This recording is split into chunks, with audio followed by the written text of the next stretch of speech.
So ayan guys, welcome back to my channel. So for today's vlog ngayon, papakinggan natin yung dosing tunog ng Pop-Up Doll. Alam ko nandito ka para gusto marinig kung ano-ano ba yung mga tunog na meron ang Pop-Up Doll. So bago tayo magsimula, gusto ko muna sabihin sa iyo na baka pwede mong pindutin yung subscribe at i-hit mo na din yung notification bell para lagi kang updated sa mga bagong video na ating gagawin. So ayan guys, number 1, kapag ka gusto mong magpakabit ng Pop-Up Doll sa iyong motor, kailangan meron kang sariling switch ng stock na busina. Dahil alam mo naman dito sa Pilipinas, ang mga tao ay galit dun sa mga nakakapagpasaya sa kapwa nila Pilipino. Kaya hinuhuli nila ito. Kaya guys, papakita ko sa inyo yung switch na meron dapat kayo. Kaya guys, tingnan nyo, meron tayo yung na switch. Ayan.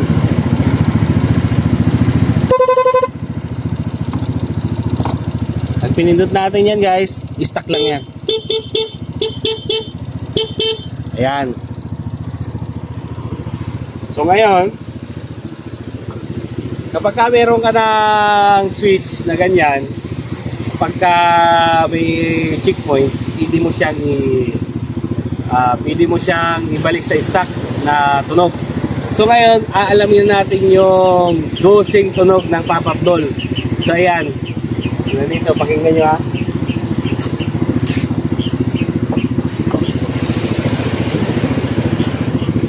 Ito yung number 1 nya. Natural lang. So yung pangalawang tunog ng Pop-Up Doll ay ganito.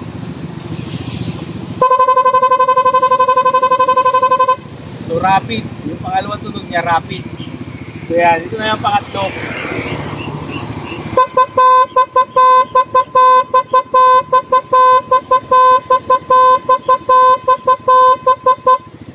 So yung pang-apat na tunog niya, ito yung sikat na sikat ngayon na Pop-Up Doll. Ayan. Marami ang gumagamit dito guys. Pang-apat.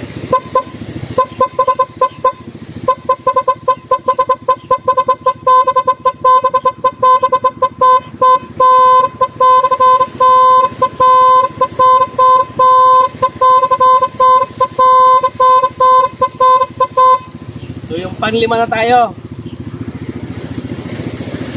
Ito tunog niya guys, panlima.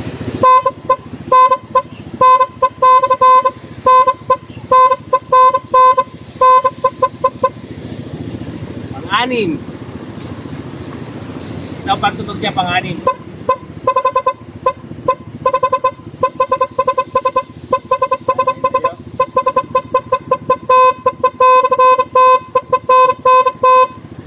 Pito na tayo, pito.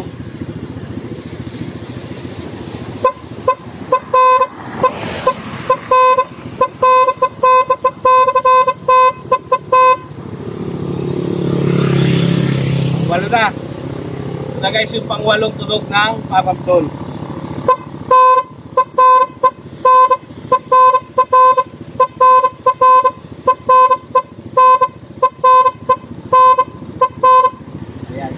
Ito naman ang pang-siyam na tunog ng Pop-Up Doll.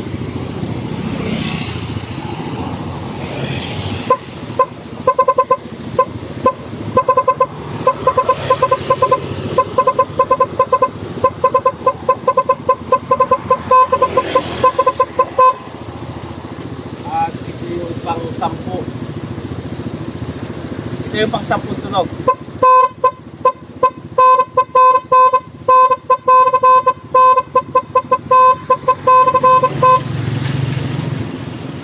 Pang-11.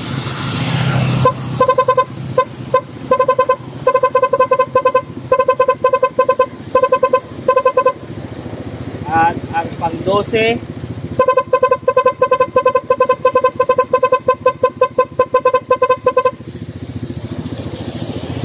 ayan guys, napakinggan ninyo yung dosing tunog ng Pop-Up Doll. So para sa akin, ang kadalasan kong ginagamit dyan ay yung rapid horn, yung number 2. Kasi napakahalaga lalo na kapag ka mayroong papasok sa intersection, kapag ka napindot mo yung rapid, talagang napapatingin at napapatigil sila.